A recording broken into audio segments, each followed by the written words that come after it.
They are mysterious markers with bizarre messages. Artists or pranksters have been sticking these plaques on roadways in other places around the globe for years now. Toynbee idea in Kubrick's 2001. Resurrect dead on planet Jupiter. I have no idea what it means. Maybe it's a message from space. The plaques were first sighted in the early 1980s. There are 130 known plaques, most in the U.S. Philadelphia, Baltimore, New York, Washington, D.C., Chicago, St. Louis. Plus, they have been spotted in South America. City officials we contacted were not aware of their existence. It's anybody's guess what the meaning really is or who's behind it. So who is placing these tiles all over Philadelphia and all over the world for that matter? It's like a scene from the Twilight Zone. I've never seen one.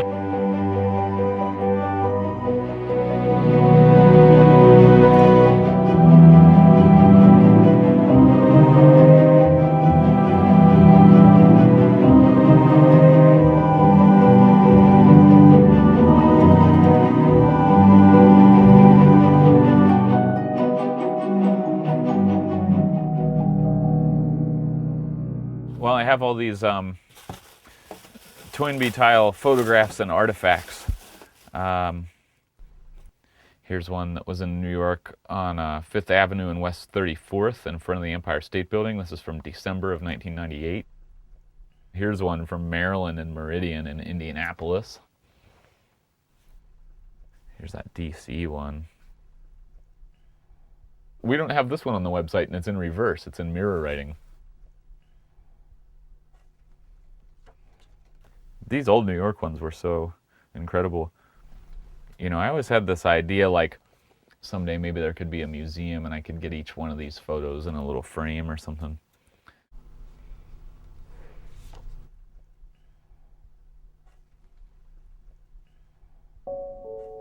The first time I noticed a Toynbee idea tile on the street was on South Street.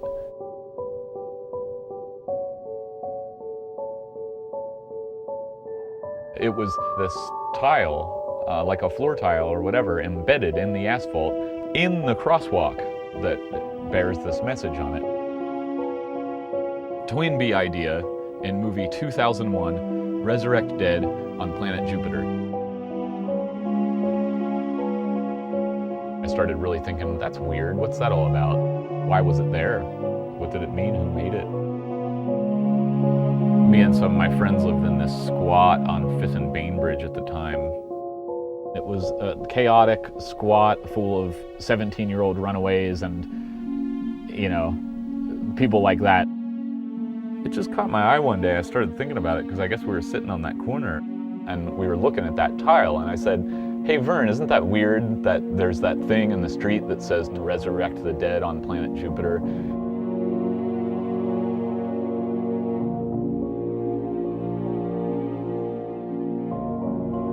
A couple of years later, I got this job as a foot courier for this company, Kangaroo Couriers.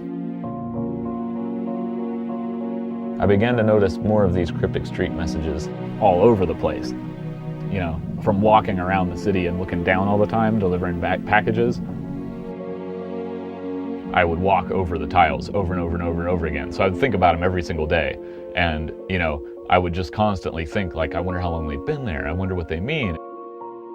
So I started following them when I'd see them around downtown. I would make sure to take note of them and I started to write down where they were all at. I had a little notebook I'd take around.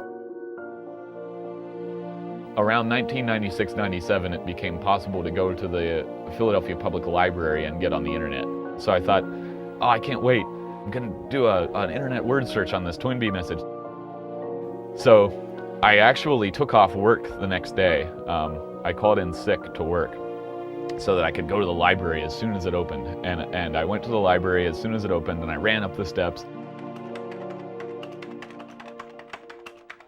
Toynbee idea was the first thing I ever typed into an internet search engine. Your search returned 0 results. You've got to be kidding me. There's nothing, this term has never been mentioned on the internet ever, you know? And I'm like, whoa, you know, this is like weird and kind of creepy. I went back a couple months later. It might have even been as much as a year later. This time, I think I pulled up about 10 results. Toynbee.net had occurred, and I was like, it blew my mind.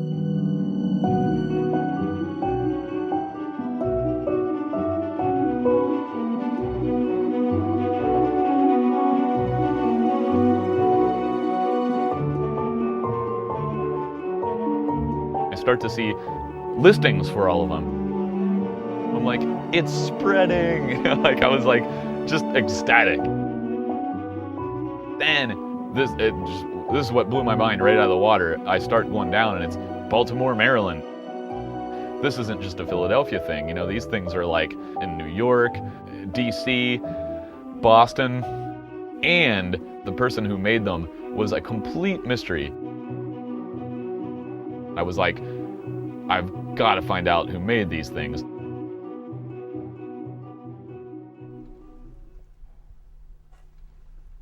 I think one of the best descriptions that I've heard of Justin is the unstoppable force. He's very stubborn once he gets his mindset that he's going to do something.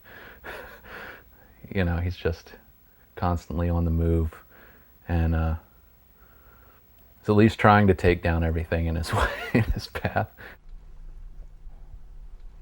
He's manic when it comes to that stuff, and he can't stop thinking it. He can't turn it off. There could be an explosion in front of him, and the fire could be burning. There could be people running out of the fire, like screaming. I got the Toynbee idea flyer up there at all times, you know. I see it every night when I go to sleep, and I also keep these things next to my bed. I know he used to go all over the city and, you know, be like, there's one here, and then he used to take bus trips with his girlfriend and drag her along.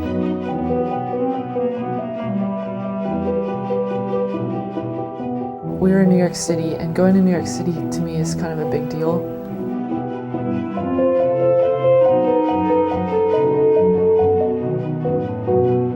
I was like elected to be the Toynbee secretary, and it seemed like an important job.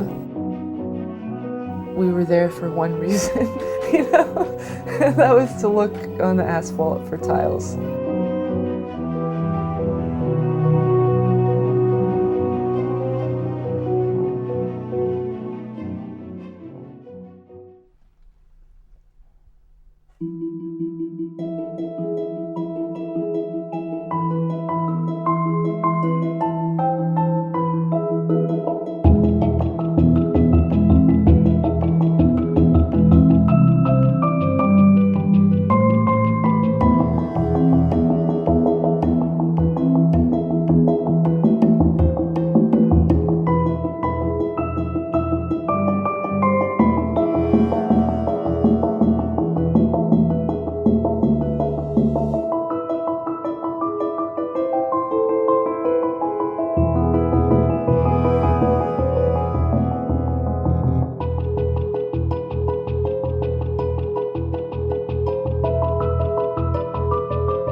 The Toynbee idea tiles message is basically a 4-part message.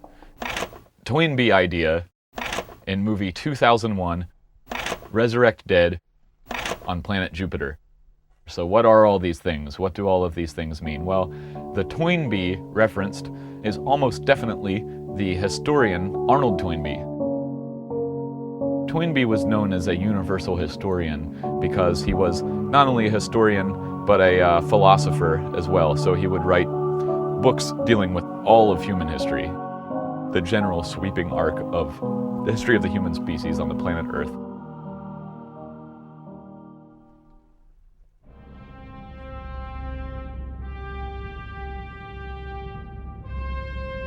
The movie 2001, of course, is the movie 2001: A Space Odyssey, directed by Stanley Kubrick, and that was considered, when it came out, I mean, I think it was pretty much, as far as special effects and everything, pretty much the most spectacular movie that anybody had ever seen on the big screen. And you know, I'm sure that it was a you know, some sort of a proto-religious experience for many people that saw it.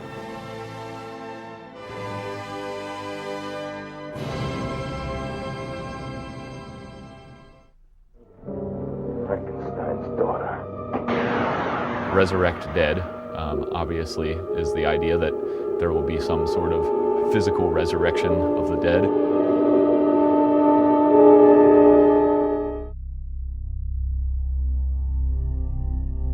And then planet Jupiter, the largest planet in the solar system by far, and is a gas giant.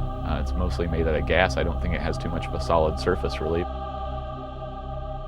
The message itself has been such a mystery to people over the years, and each of the parts in and of themselves make sense. The mystery mainly lies in the way that the parts intermesh with one another.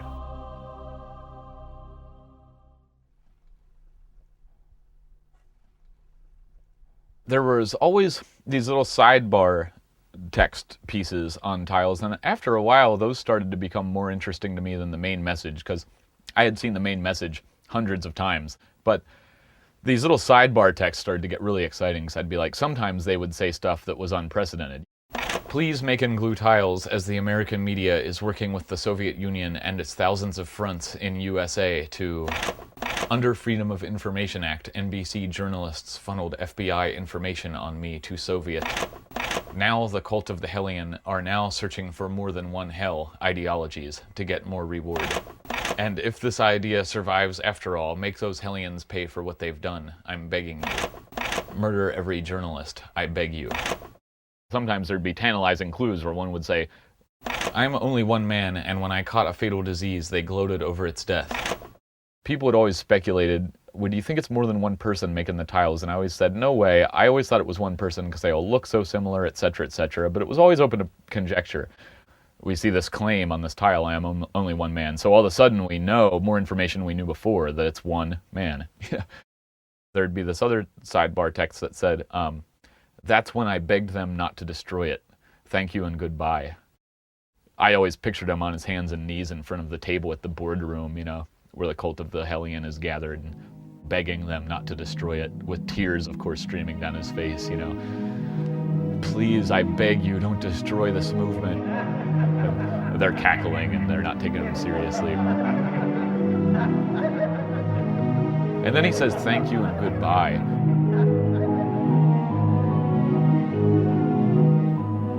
It's sort of sad, you know, it's sort of like a, I don't know. That was a heavy extra message, that one.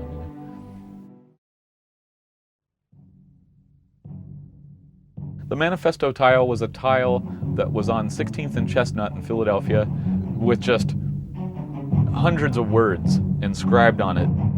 It has this very long, paranoid, rambling message.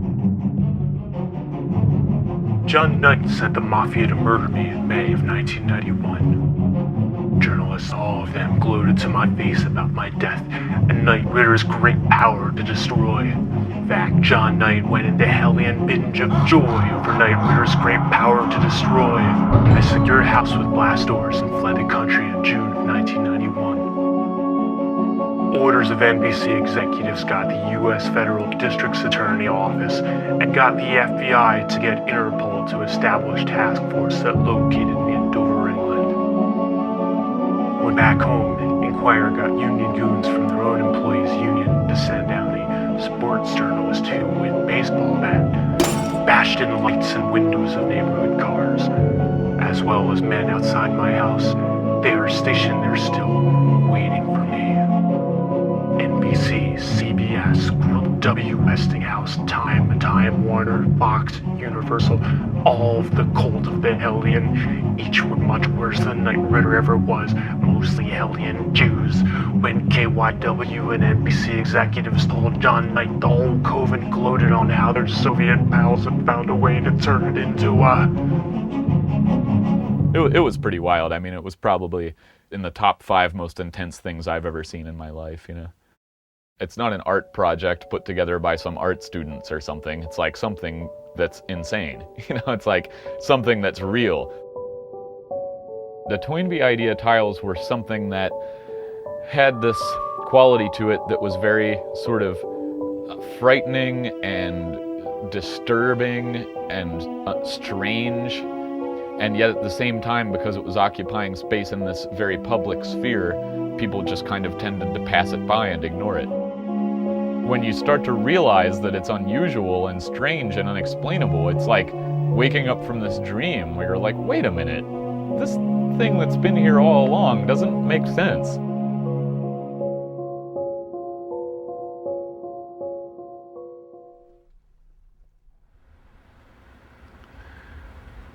Well, this is Daisy, and well, Daisy got hit by a car or a bike or something. Maybe he'll be able to use his legs again, but maybe not, you know? So I'm kind of trying to get him to do these balancing exercises where I just kind of push him off his feet and let him try to stand on his own a little bit.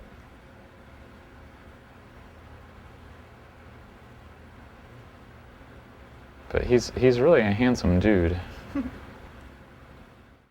Me and Justin's grandfather raised pigeons, fancy pigeons he had. We grew up in a barn, and half of it was our house that our parents built.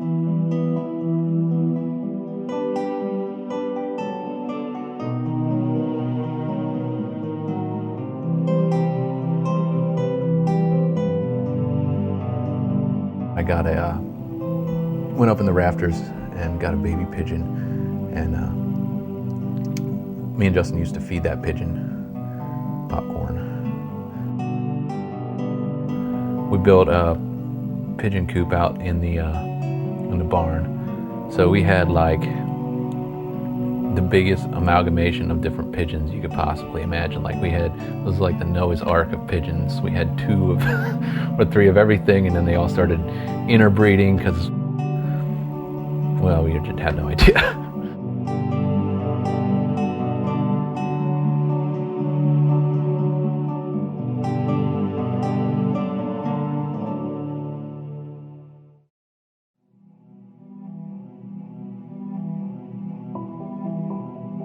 I went to get a snack. This must have been now around like 4 a.m. or so. On my way home, I see this mound, just this black, shiny mound. It was tar paper imbued with tar. I pull up the edge of the tar paper, and sure enough, there's the edge of a Toynbee idea tile. I just...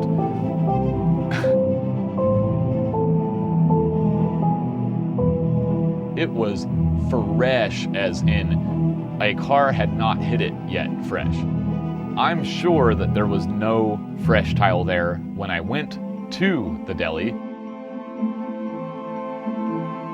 I thought, oh man, you know, this person could be like on the block or something, you know, so I leapt to my feet. I jogged down the block, you know, to the north, and I start shouting out, Toynbee idea! Toynbee idea! I believe it! I believe the Toynbee idea! I jogged down the other way, Toynbee idea! Nobody ever answers me, and there's nobody to hear me except a sleeping pigeon up there somewhere or something. Yes, I came within minutes of solving the Toynbee idea mystery for all time with my own 2 eyes, because I missed the person putting down the tile within minutes. Then I went back and I hung out with the tile until 7 in the morning, and watch the first sunrise on a tile or something.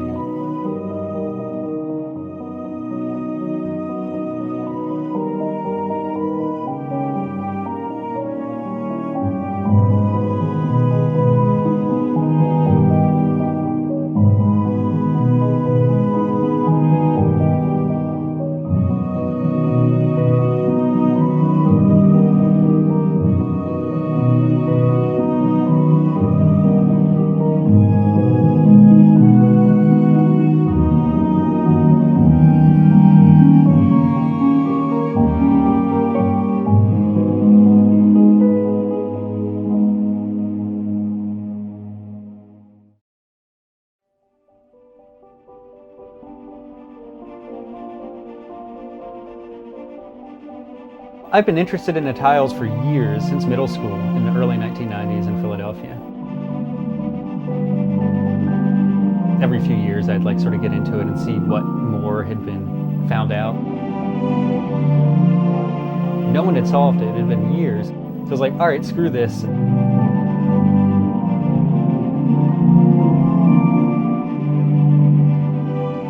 The aspect of the Toynbee tiles that really spoke to me was just the impossibility of the mystery.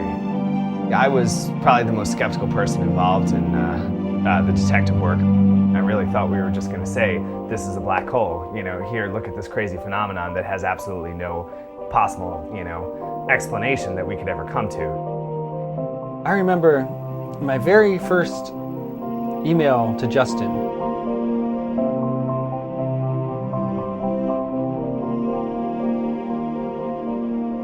He was another person who genuinely wanted to solve the mystery. As a team, to really pool our resources, come together, and figure it out.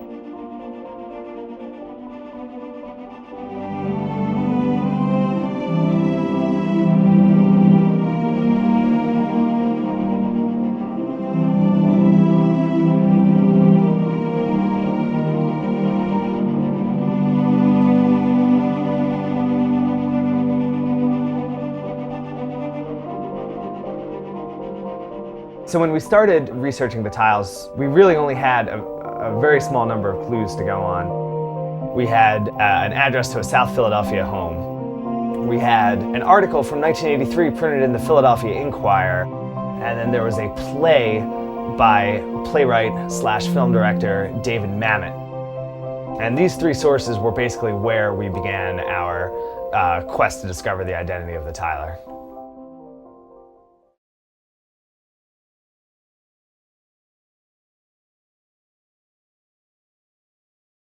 There was a tile discovered in Santiago, Chile, and it gives a specific street address of a row home in South Philadelphia. Let's really investigate this address because it's one of the very few, it's one of just one or two really actual concrete leads that we have. You may have information to help solve a 20-plus-year-old mystery. Do you know anything about the below pictured message? We went to Kinko's and made these flyers and decided that we would give them to everybody on the block.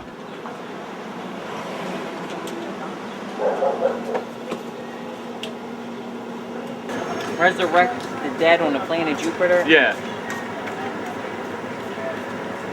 I don't know. One fellow named Franny talked to us a lot, and he filled us in as to who had been living in that specific house that was on the address on the tile. He drives a bike with no tires, but no rims, with no tires. I don't know. I don't fucking know.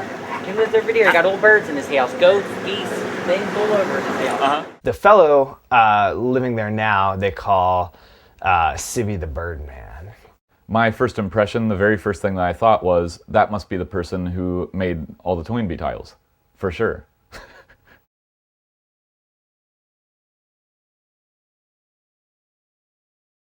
And equally exciting was they told us about the fellow who had lived there before. The guy that lived in here, we only can account for like 30 years because he lived in the green thing. That was Railroad Joe. Railroad Joe had lived in that house into the late 80s, and he had worked for the railroad. His real name was actually Julius Paroli. We went to the address that was listed on the South American tile.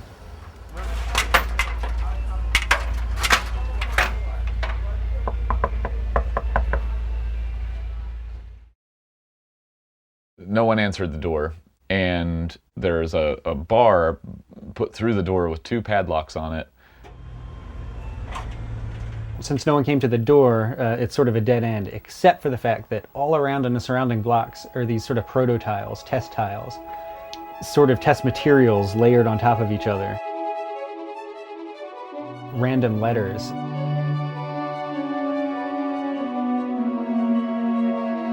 Weird tiles, a couple in Spanish. The blocks around it are a testing ground for the tiles. And so I thought this person lived at this address at some point, for sure. At some point, somebody on the internet mentioned this newspaper article. It was such a weird thing that just like came out of nowhere. Well, here we are at the Philadelphia Public Library, where we went into the microfiche room. We're gonna get on microfiche the Inquirer article from March 13th, 1983. Theories. Want to run that one by me again, by Clark De Leon. Call me skeptical, but I had a hard time buying James Morosco's concept that the planet Jupiter would be colonized by bringing all the people of Earth who had ever died back to life. Morosco says he is a social worker in Philadelphia and came across this idea while reading a book by historian Arnold Toynbee, whose theory on bringing dead molecules back to life was depicted in the movie 2001: A Space Odyssey. That's why he's contacting talk shows and newspapers to spread the message. He's even founded a Jupiter colonization organization called the Minority Association, which he says consists of me, Eric, Eric's sister who does the typing, Frank. You may be hearing more from Morosco, and then again, you may not. Despite the fact that the article is just a couple of sentences long, you know, it opens up all these questions. It's more information than we ever had from a tile. There was a timeline put on this stuff for the first time where you're like, early 80s was when whoever it was first had this idea and really started to promote it. But now there was at least this potential name of James Morosco that was brought up into the fold. This person really actually believed quote-unquote dead molecules would be put back together on the planet Jupiter. There was this group, the Minority Association, that existed. This was something nobody ever heard of before. The way that I pictured it in my mind was probably that it was just at somebody's house, in their front room, in a living room or something. The Minority Association, at least according to this article, according to what James Morosco is saying on the telephone, had somebody doing the typing. So then you think, oh my gosh, somebody doing the typing. They had a newsletter, they had a typist, so they were typing stuff, right? I was in love with the idea of discovering whatever it was that was typed, you know, because it must exist somewhere. And I wanted to see it so bad.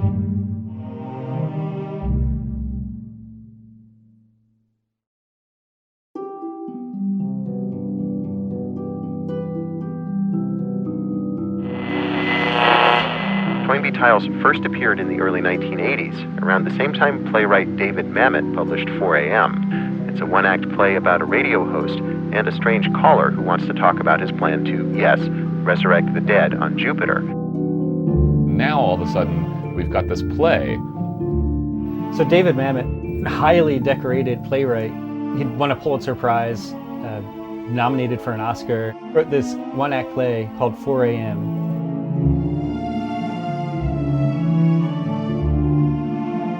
As you're going through the play and you're reading the transcript of the play, you think, wow, this is uncanny. I mean, this guy's calling up this talk show host guy and he's talking about, okay, Arnold Toynbee, that's a little bit weird, you know?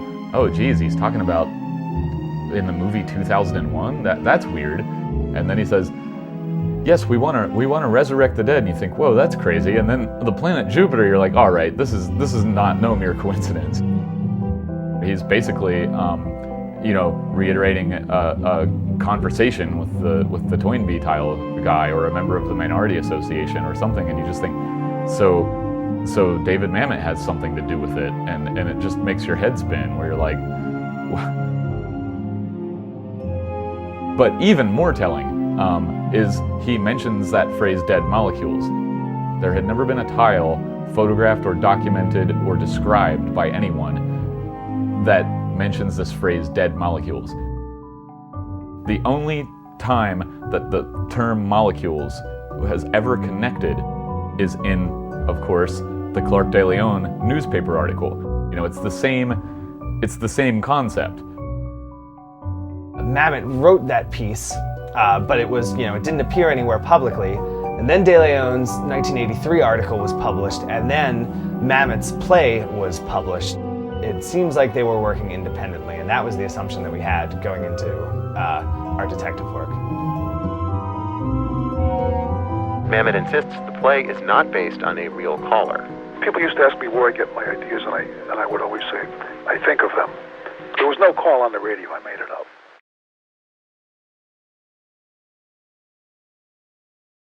Severino Verna, aka Civi, he's the resident of this address that was found on the tile in Chile.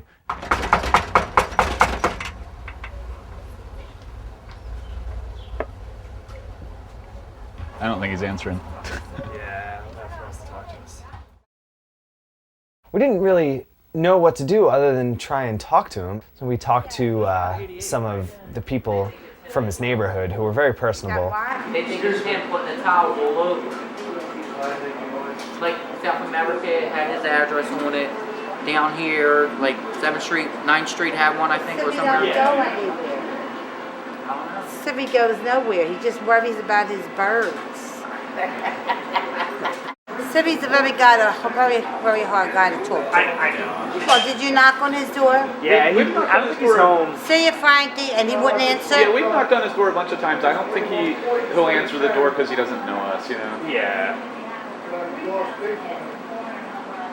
I'll walk down with you and knock on his door. Yeah.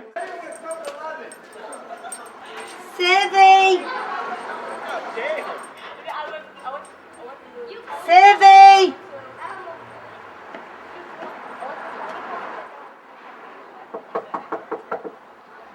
Civi's very intelligent. Yeah, he seems very intelligent man. Yeah.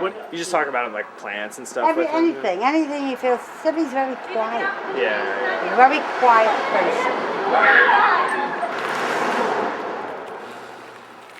After knocking on his door and everything, we decided an obvious step is to try to call this person on the telephone. Dude, my adrenaline is like, I'm gonna say something stupid, I just know it.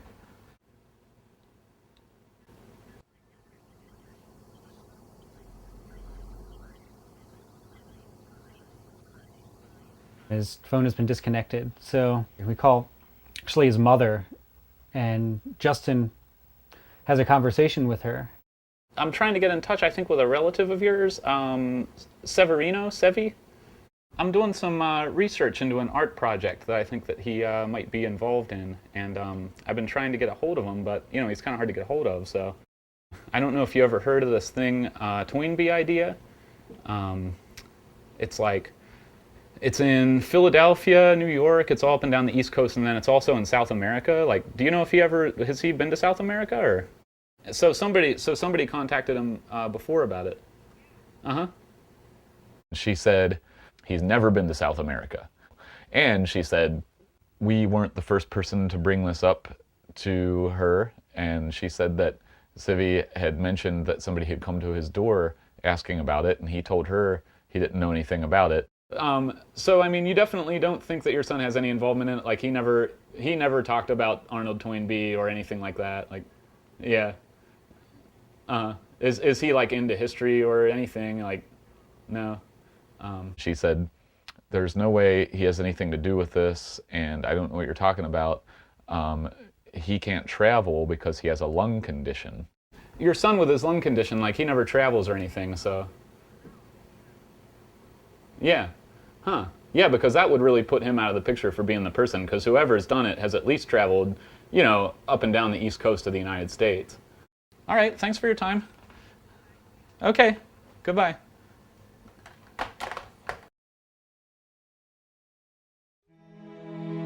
When I heard the name Railroad Joe associated with that address, and that he worked for Conrail Railroad, I went and found a Conrail mat. not only did Conrail pass through every city that had a tile in North America, but the tiles stretch exactly as far as Conrail's roots travel. No further west and no further south, with the exception of South America. However, we found an article about a telescope. It was at the time, in the early 1970s, when it was made, the largest telescope ever made. And bits of it were being shipped one by one to Chile, South America. They were going through the rail yard that Railroad Joe worked at the time. The article mentions him by name.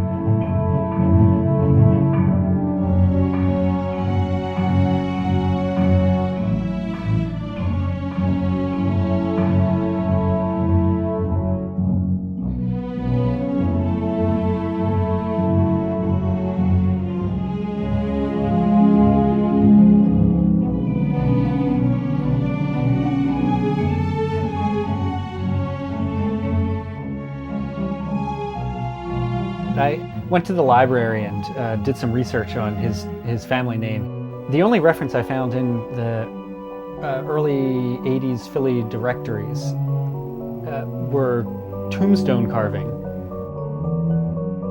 Railroad Joe's family is carving tombstones. It's not a whole huge leap to get from carving tombstones to carving tiles. Railroad Joe really fit my mental image of the tiler. Working on the railroad as a profession is someone who is going to fit this profile. Traveling late at night. Just that sort of lonely, moving through empty space sort of person. I imagine a tiler to have a lot of those qualities. And Railroad Joe fit that. So many things line up: the map, the profession, the address, the tombstone carving business in the family. All of these things were coming together on this one suspect.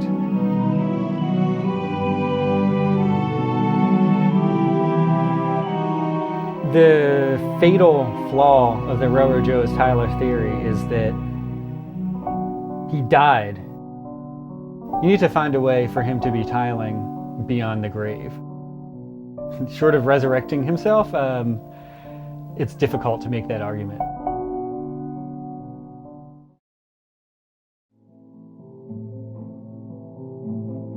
So James Marasco called up Clark DeLeon in 1983 and was interviewed, espousing the same ideas that the tiles have. Clearly, this is a leading suspect. It's the only real tangible piece of evidence. I contacted Clark DeLeon via email, and I started to kind of get him talking about anything that he remembered about this caller that the caller might have said in addition to the basic message that he wrote about in the article. I think that Marasco said he lived in Fishtown or Kensington, which are working class, mostly white neighborhoods that run along the Delaware River north of Center City. He sounded blue collar, proud of his education, certain of his information, but not confident of his presentation to me, or rather to the Inquirer. He had a soft bass voice, which was definitely Philadelphia working class, and that's about it, my friend. Yeah, this is sort of pointing to a different area of the city. It's giving a little bit of a profile of Marasco as a person, but that's about all we know about him. There's not a whole lot more information aside from that about James Marasco as a person. Based on trips to the library and looking at old, early 80s, 1983 or so telephone directories, the only James Marasco that existed was not in Fishtown, not in Kensington, not in South Philadelphia, but in the northwest of the city, in a very not working class neighborhood called Chestnut Hill.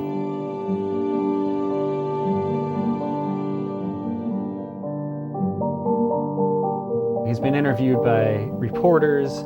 Cincinnati City Beat ran an article, I think in 2001.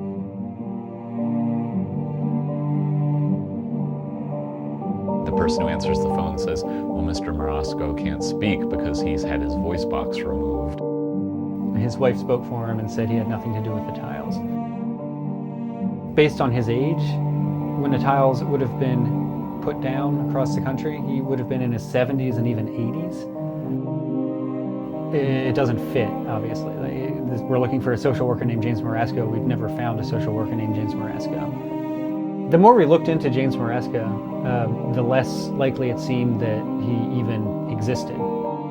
There's still this lingering question, who's James Marasco?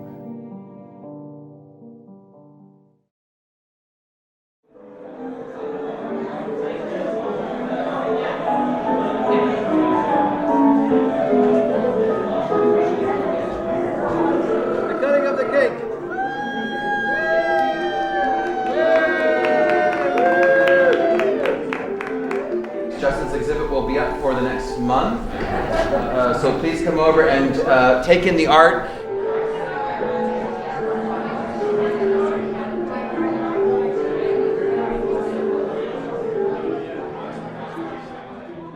When he came into 7th grade, he was a really talented artist.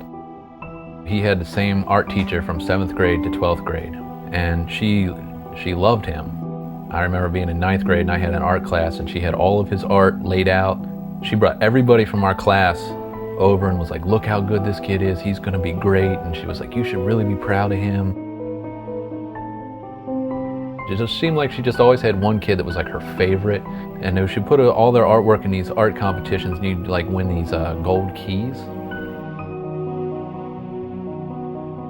Where I think things all took a turn for the worse was she really wanted him to just kind of conform to this thing that she thought was going to win him these awards in this competition.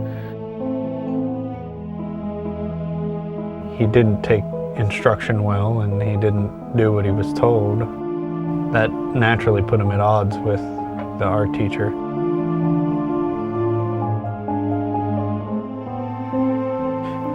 He was on a controversial mind trip.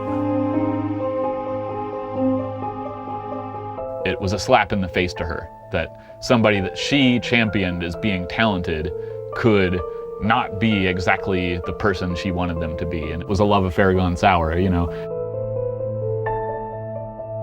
So there was just a conflict about that, and the conflict just escalated and got worse and worse. My day-to-day life in school was pretty much a war.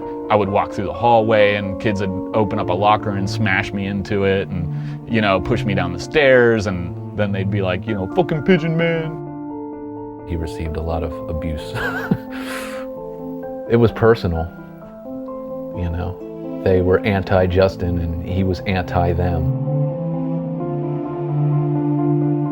He definitely has always been an outsider.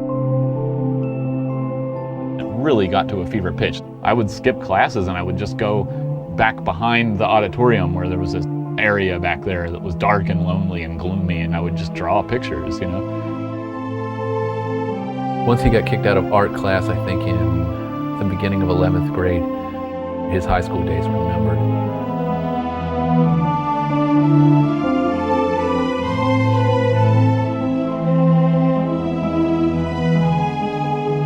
Justin was out of step with the world from the very beginning to what he is now.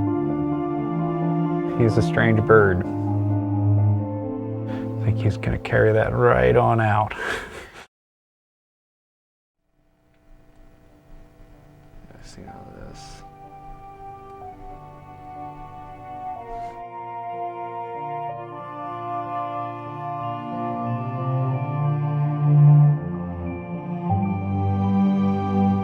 Bill O'Neill eventually lost interest in the whole phenomenon and decides, I'm just going to hand it over to you guys. I'm passing the torch. It seems like you guys are keeping up on investigating the mystery and everything. So here you go. And he hands over the access codes and everything to Toynbee.net for us. There we go. Oh shit, here it is, man. So we start going through the back catalog of all these emails. Most of it is just this endless array of people who believe that they've figured out the Toynbee tile message, or they know what it's really all about, and it's anything you can think of. People have conspiracy theories about the Toynbee tiles.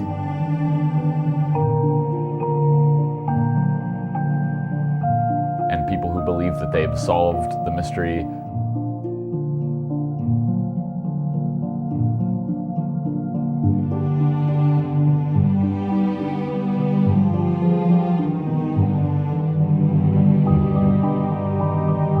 There were multiple people who mentioned seeing the tiles in the early 80s. We're not the first people to try and solve this mystery. Yeah, it's definitely been investigated in depth by other people. We learned from the Toynbee.net emails there's 2 other groups of people who had resolved to make documentary films about it even. Everybody who researches this seems to just hit a brick wall. And this has been going on for decades, yes. Detective tried and failed. 2 documentary teams tried and failed. Countless other people tried and failed to solve this mystery. It seemed to me like we weren't special. We had, no training in being detectives. We're not going to make this discovery. We're wasting our time. We're barking up the wrong tree. It's, it's a quagmire. Like who was? It's a person. Like it is someone somewhere. There are so many ghosts and phantoms and shadows to chase. But the tiles are a physical thing. They exist in physical reality. We're not dealing with the supernatural. The tiles are being cut out with some kind of blade. A hand is holding the blade. It's totally real. It's physical. It's tangible. It's not a shadow. It's not a phantom. It's not a ghost. Somewhere there's a human being who's behind all of this.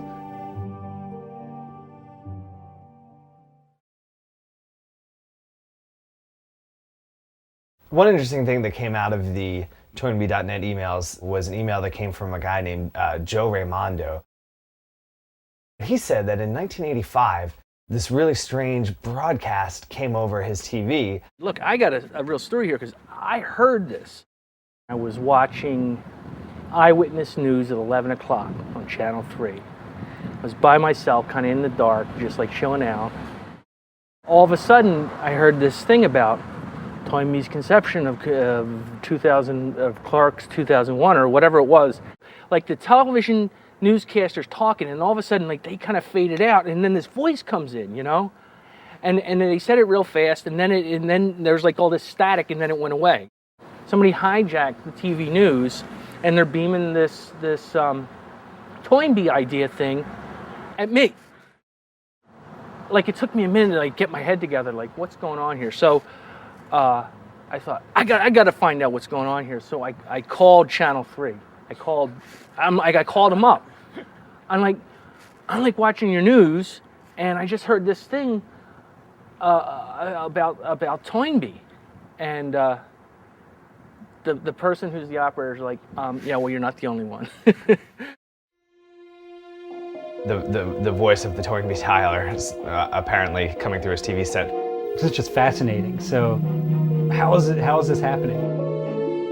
I mean, that's like some Twilight Zone thing, I'm not crazy, I definitely heard this.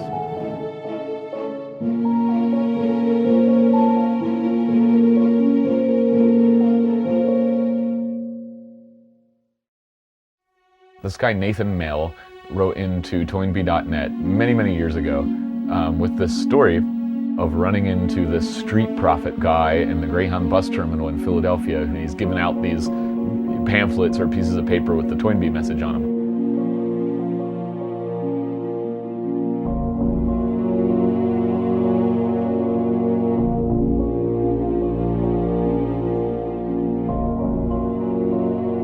Steve Weineck decided he was going to track down this Nathan Mell guy because, we were thinking, well, maybe he's got one of these pamphlets or something still.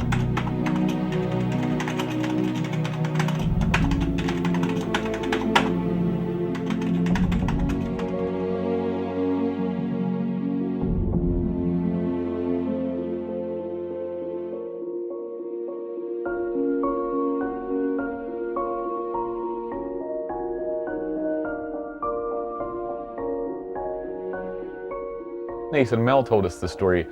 Oh, Bill O'Neill misquoted me. There was no street prophet guy or whatever. I didn't meet a guy on a Greyhound bus or anything. What happened was, in those days, in the early 80s, there were wheat pasted flyers all over the city with the Toynbee message on them. And then a pirate shortwave radio address, so you could tune in. Now, we knew something we never knew before, which was somebody involved in the Minority Association or in spreading the Toynbee message had involvement in the shortwave radio community.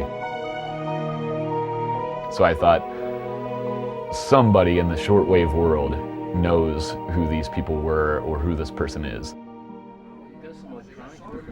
He gave me a card once. Oh, really? Yeah, he worked for electronics. Well, we're here at the shortwave radio convention in order to track down people who may remember the shortwave radio broadcasts from the 1980s. Is this fictitious? No, it's not fictitious. I mean, I don't know. Well, who? I don't know what you're talking about. And they were propagating this message of Arnold Toynbee's ideas in the movie 2001 to reconfigure dead molecules on the planet Jupiter. This is the thing, you found it. That's the gold mine. We found a schedule of events. Most of the discussions were just technical radio things that were way over our heads, but there was one thing that did sound interesting. So now what I'm going to do is conduct this paranormal experiment with you. I'm going to think of one of these cards, and then we're going to find out if my messages got out to you.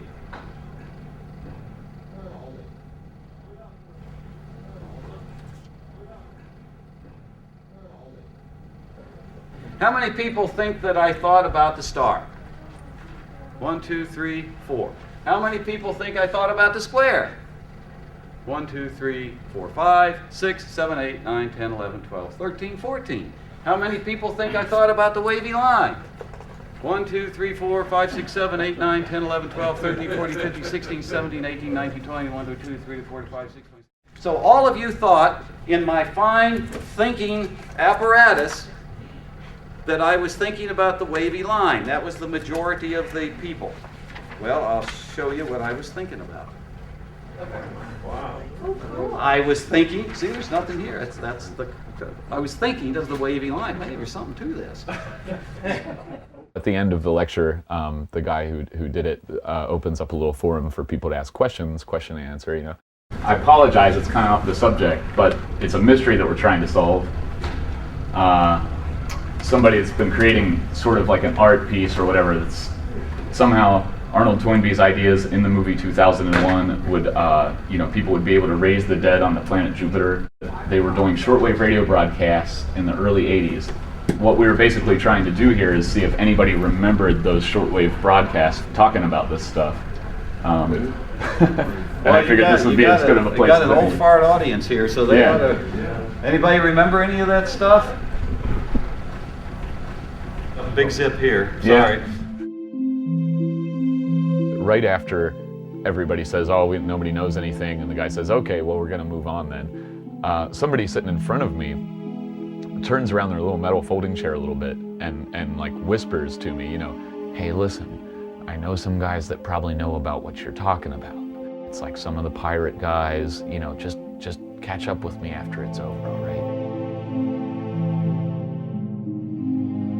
We were going to go upstairs and we were going to be let in on this secret part of the Shortwave Fest. So, we've been led to believe they may know something about this, so we are on the mission.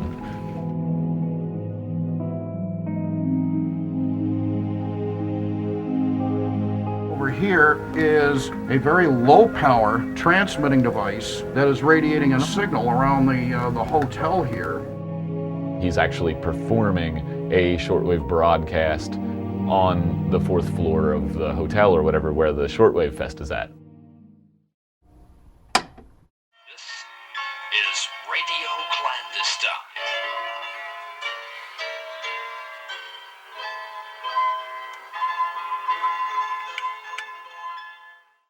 All right, on this broadcast from Radio Timtron Worldwide here in room 412, we have some gentlemen from another aspect of an interesting life form that have arrived. And who do we have seated at the guest microphonium? Well, my name is Justin Durer, and I'm from Philadelphia. And we're filming a documentary about a mysterious phenomenon that has been unfolding, as far as we know, well over a decade. Wow. There is a distinct possibility that Timtron might say, oh, you know, back in the early 80s, I mean, everybody knew the Toynbee tile station, you know. We used to listen to it all the time, you know, and maybe he'd even have a tape of it or something. This is the first time I've ever heard of this, so I guess putting it out there on shortwave radio land will get it out there, and maybe somebody who has experienced this phenomena can get back to you all. There. Colin was in and out of the room during Justin's interview, and he comes back in. We have a development downstairs for you guys. That's really good. The guy pulled me out of the room and he said, there's someone you really should talk to here. Come down and talk to him. Someone, like, we gotta go downstairs.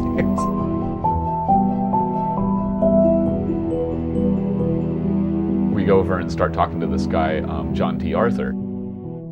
You were saying you remembered something about that, the shortwave broadcasts? Well, they contacted me to use my post office box for a mail drop. It's exactly what you describe in the little flyer there. When did they contact you? Well, I was in school there between 81 and 83, so it was early 80s. Mm-hmm. Wow. Do you remember did you ever listen to the broadcasts? Do you remember anything about I this? never could hear them, not from out there. And I never saw any reports of them. Yeah. Never got any mail for them either. Just being there in the flesh with someone who had had communication with the Toynbee tiler. It was like everything comes together, everything clicks, where you're just like, whoa, like, you know, my head's spinning, like this is just crazy. Do you remember talking to any other people, or just him, or? Oh, it was all by mail. Yeah, okay. I didn't talk to him, and no. And you didn't save any mail or anything, obviously, you're probably not. No, I didn't, unfortunately. Yeah. Did he mention anything about a group, like the Minority Association? Yeah, I recall that name, too. Really? Mm-hmm. Wow. Do you remember any of the names of the people that contacted you? If you could rattle off some names, it might jog my memory, but... Severino, Civi. Verna? Verna. Yeah. About that, first try. Colin throws out the first name. John T. Arthur completes the last name. We know conclusively who the tiler was. Sevi Verna, yeah.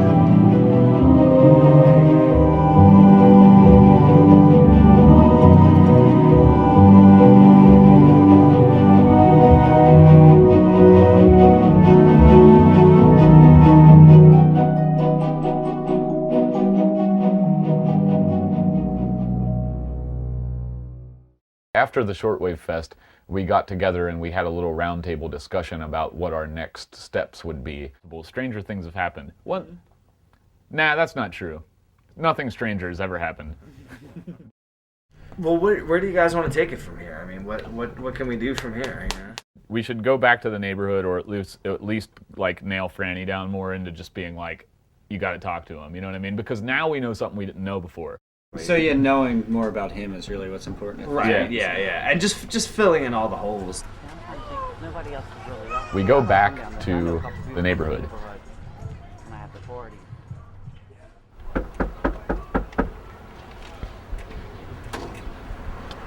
Here's a man that no one sees. Here's a man that if he goes food shopping, he goes 2-3 o'clock in the morning. He just put about 1/2-inch plywood on the windows and nailed it into the window, and like I say, then he used to chain the door. People like him, they don't want to be bothered. Right. They live by themselves. I think he works a little night work. I'm not sure. We don't see him. All I do know is people used to bother him, but he didn't bother nobody. He used to have a car. One side of it was, the floorboard was out of it, I know that because one day I happened to look and I went, oh my God, you know. I said, how could he drive it like that? It only had one seat on one side, I remember. And I looked and I said, man, don't have no floorboard in his car, you know.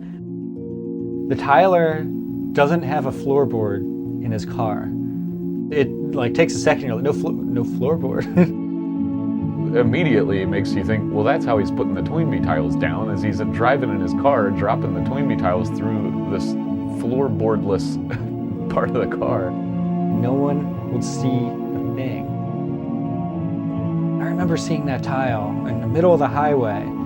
I wondered, like, how did he do that? You're on the interstate, you drop a tile, you're at the entrance of the Holland Tunnel and you drop a tile, you know. So you can put tiles in impossible locations. It's brilliant. Well, I remember there was a car up here with a big antenna, with a real big antenna. He used to come over on the TV screen, like he used to come in with the TV back in the day. Like he used to come across, like you're watching a TV show and you would hear somebody talking. My father used to complain about it going onto the TV, because it would be the floor model back in the day, and it used to go, you hear them like talking on the thing, and then my father used to go out there and scream and holler. He's got his car, and before he starts tiling, he's like tiling the airwaves, like he's tiling the 11 o'clock news. You got this guy in a car with the floorboards taken out of the passenger side of the car with no passenger seat, with a big Texas flycatcher antenna attached to the car transmitting a signal. Driving down the street in his neighborhood, and as he passes each house, the television in the house goes haywire and his Toynbee message is coming over the speakers on the television. And people are coming out of their house and yelling at the car because they know that it's him that's transmitting the signal onto the televisions. It's a pretty intense story, you know. I remember younger, when we were kids, we called him the Birdman, because he would take the birds, like if there was a broken, like a bird in the street, like with a broken wing or whatever, he'll take it back and he'll nurse it and this and that. Like he does do stuff like that. He's very timid, like he has to like know you, I guess, to like talk to you. But other than that, he keeps himself, he rides his bike and then he comes back. He was, in his house that he lived in, he's like, made himself a prisoner in the house because he had a confrontation with one of the neighbors that was renting off of the next door property. See, he's like a night owl, and he plays the organ, and then he plays the accordion, and he plays that like 3, 4 in the morning. And so the neighbor that lived next door to him was drunks, and they broke into the back of his house, and while he was sleeping on the couch, they put a knife to his throat. One time, he had the music so loud. He says, well, we hear your piano all the time. So he threatened him, and that's why he barricaded the windows. And now recently this year, he just took off all the boards, but he still locks his door up with the big lead pipe, with the lock, because he's still a little timid. These guys break into his house and hold a knife to his throat. I think that would make anybody paranoid. It's interesting because it ties into a message that was actually found on a tile. People trying to kill him, and he boards up his house with blast doors. This is another version of the story. Do you think if you knocked on his door and we could, said, hey, it's Franny, do you think he would come if just for you? We can knock, we'll try.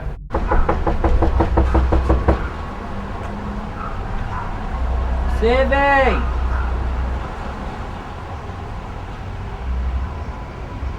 I see somebody there, like...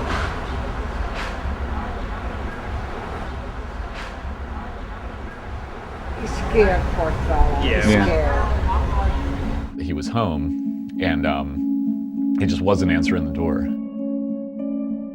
We start to realize, here's somebody that's really sensitive to any kind of outside pressure, and it's doing something bad to him.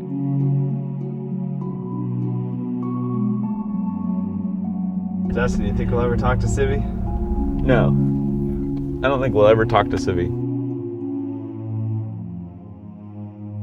It's a mystery. It's a public mystery. It's been put out in the public for 25 years asking to be solved, but once you solve it, you realize that the person really doesn't want you to solve it. He doesn't want it to be a mystery. He doesn't want that kind of attention. And what do you do with that information then? At that point, we had kind of hit a dead end. I've been looking for this needle in the haystack name or whatever for years and years and years and years. You know, it's like, how do you connect with this person, you know? I always had doubts that that would ever happen. A mysterious phenomenon that has been unfolding, as far as we know, well over a decade. I guess putting it out there, shortwave radio land will get it out there, and maybe somebody who has experienced this phenomena can get back to you all.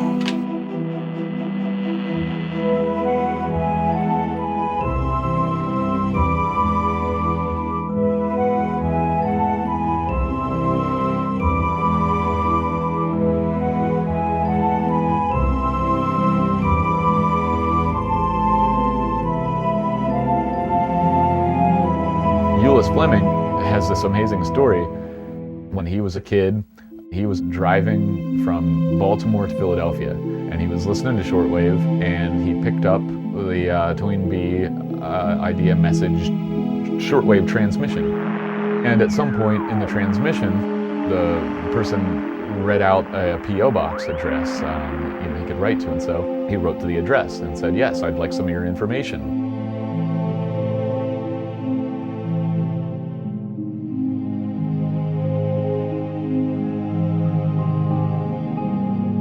Was the press packet for the Minority Association.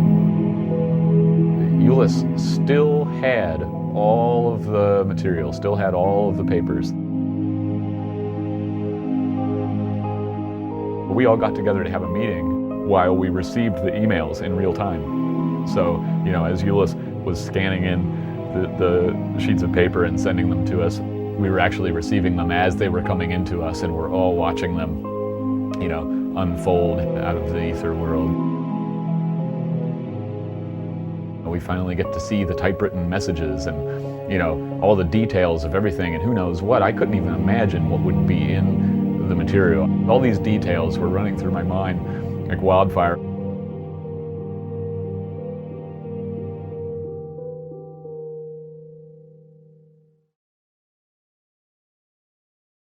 The information that he had was a personal letter signed from James Marasco,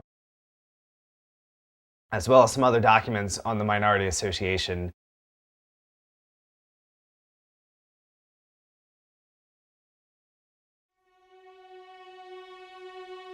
The fact that we knew that it was an original letter from James Marasco was incredible. You know, who we had pretty much given up on the name James Marasco at this point, and now here it was being tied back in to the mystery. The question then was, why James Marasco? You know, how did he fit into all this? James Marasco was the publicity director for the Minority Association. The name Julius Paroli never came up. The author of the documents refers to himself repeatedly as James Marasco, except for one time when he refers to himself as Severino Verna.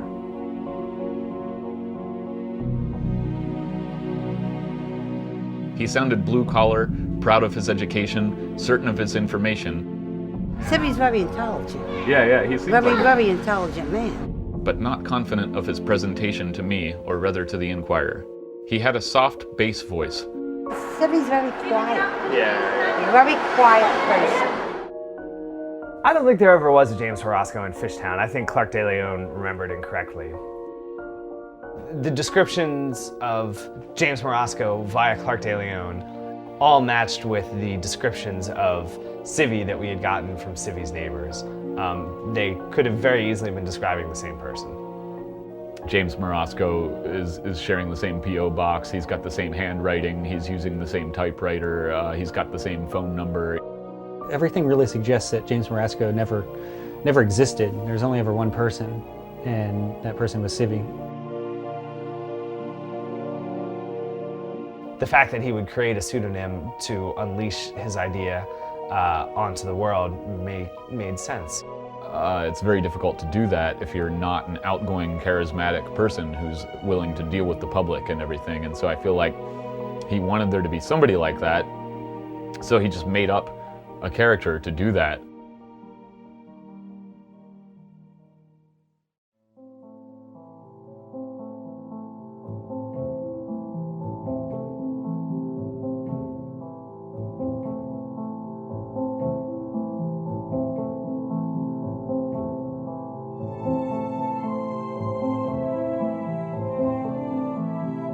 In the writing of Arnold Toynbee, he felt that there was a promise that physical resurrection could be achieved through scientific means.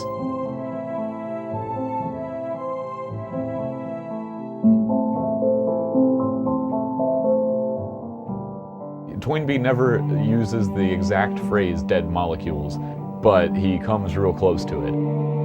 If you look at it from his point of view, it seemed as if Arnold Toynbee was giving specific instructions about how, if you were to take every molecule that made up a person while they were alive and you were to reassemble those molecules exactly as they were when that person was alive, that they would then be alive again, just as they had been at that point.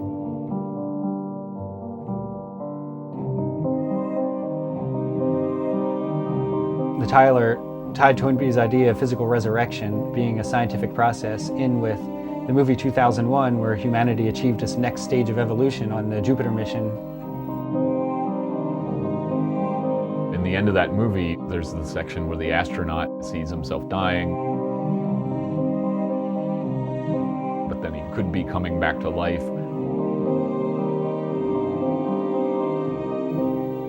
He had some trouble with death. I think he felt that people die and they're gone.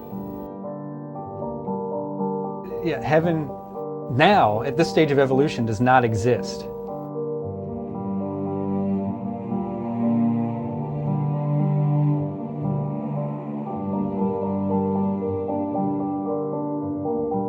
I think that the basic thinking is the promise that God has made for there to be some type of afterlife is true, it will be true, but it will only become true when humans use science to actually fulfill this promise.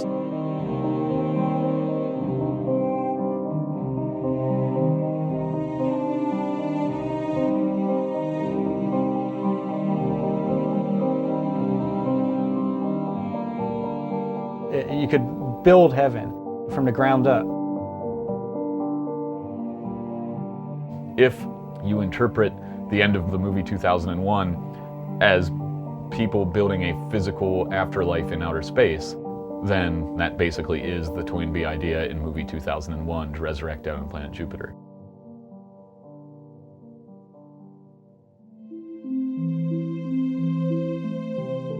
In the play 4 a.m., David Mamet uses this phrase, molecules. Another one of the enduring mysteries of the whole Toynbee story was where David Mamet got this idea, what this was all about.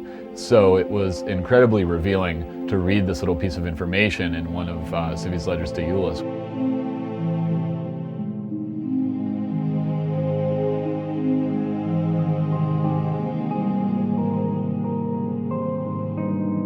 Well, David Mamet actually had even done interviews where he said, "The play is an homage to Larry King, the days when I used to listen to him on the radio in the middle of the night."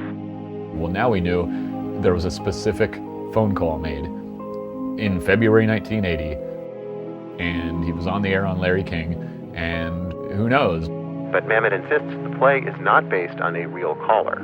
People used to ask me where I get my ideas, and I would always say, I think of them. There was no call on the radio, I made it up. There are so many similarities between 4 a.m. and the Toynbee Idea campaign.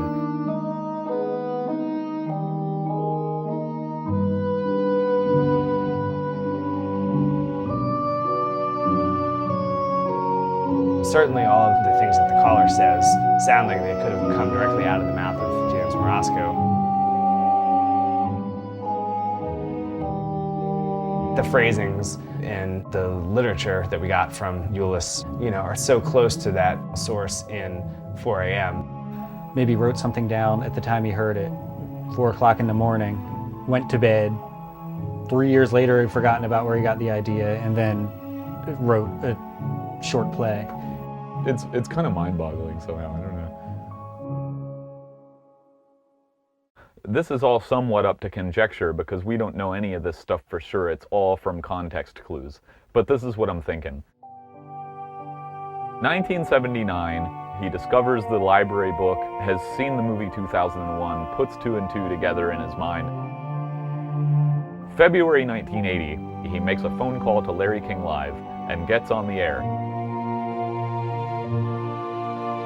1980 through 1983, attempts are made to contact major media outlets. Very little comes of that above and beyond the Clark Daily News article. His ways of publicizing the idea become more street level and grassroots as he experiences more rejection from the established media.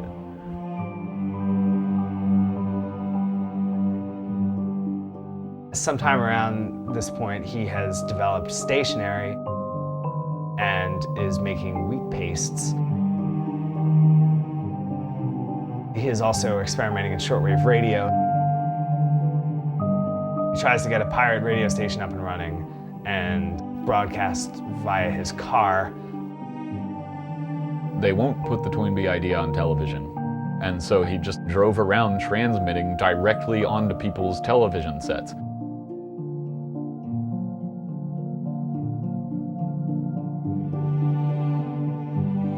He had this grandiose plan to build a pirate shortwave broadcaster to transmit signals into the USSR. He actually had plans and schematics drawn out so that he could do that. Sometime between 1983 and 1987, he perfects the tile laying method and the first tiles begin to appear.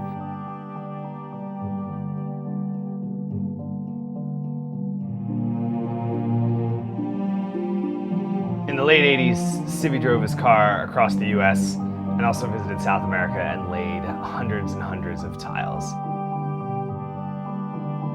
This process continues to this day.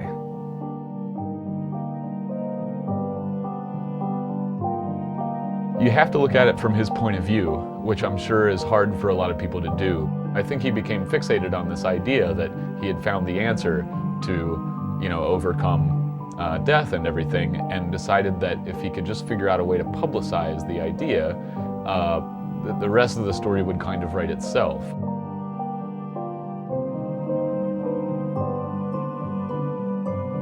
When this didn't happen, not only did people not listen to him, but they were actively mocking him.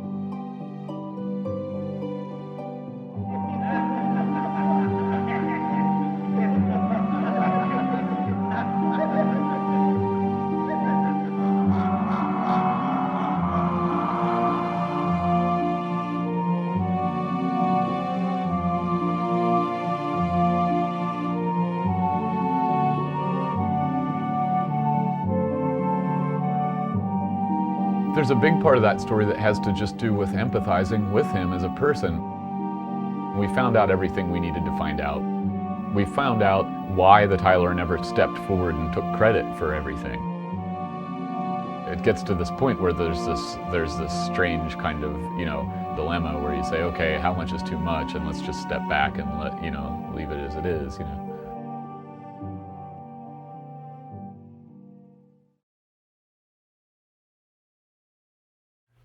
Mr. Verna, I have so many questions for you. I have listened to the shortwave frequency listed on the flyers from so many years ago, but have never heard you.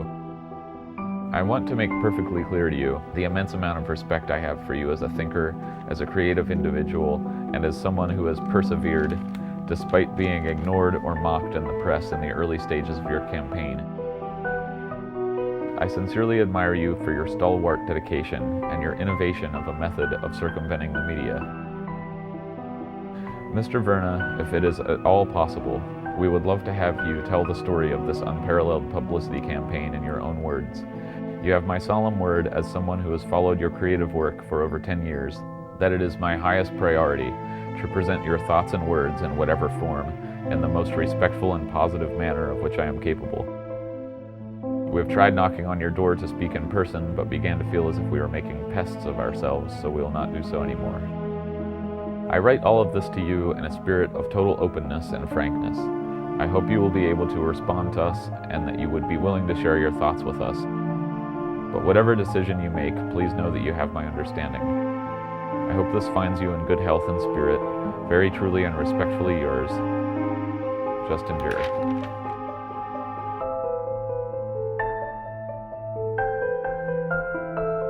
Imagining this ending up in his hands kind of makes me nervous with anticipation.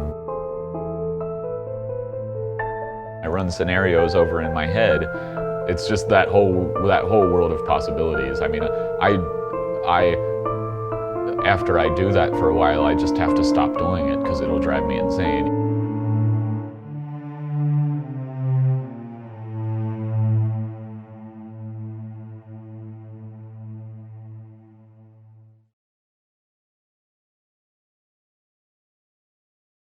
Late spring or early winter of 2007, I got off a subway train at Broad in Oregon in South Philadelphia, and I catch a bus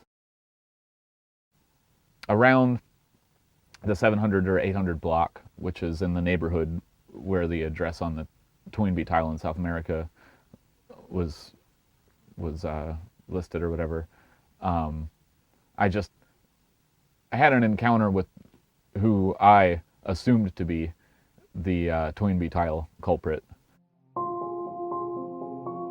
I kind of kept looking at him because I thought, could that be Civvy? I mean, it very well could be. He's the right age. You know, he looked like sort of the type of person that was wrapped up in his own thoughts or whatever. Certain people that you see, you can just tell that they're more on an introspective mind trip. We exited the bus at opposite sides. There was some extremely uncomfortable,